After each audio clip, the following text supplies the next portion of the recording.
ಅವನು ಆಟಿಕೆಗಳನ್ನೆಲ್ಲ ಒಪ್ಪವಾಗಿ ಜೋಡಿಸಿಟ್ರೆ ಇವಳು ಅದನ್ನೆಲ್ಲ ಚೆಲ್ಲಾಪಿಲ್ಲಿ ಮಾಡಿ ಆಟ ಮುಗಿಸಿ ಬೇರೆ ಆಟ ಶುರು ಹಚ್ಚಿಕೊಳ್ಳುವವಳು.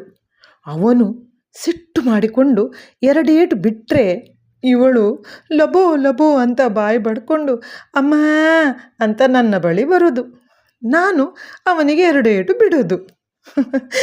ಆದರೆ ಈ ರಕ್ಷಾಬಂಧನ ಅಂತ ಒಂದು ವರ್ಷಕ್ಕೊಮ್ಮೆ ಬಂದರೆ ನೋಡಿ, ಆಹಾಹಾಹ, ಅಣ್ಣ ತಂಗಿಗೆ ಅದೆಲ್ಲಿಂದ ಪ್ರೀತಿ ಉಕ್ಕಿ ಹರಿಯುತ್ತದೋ ನನಗಂತೂ ಗೊತ್ತಿಲ್ಲಪ್ಪ.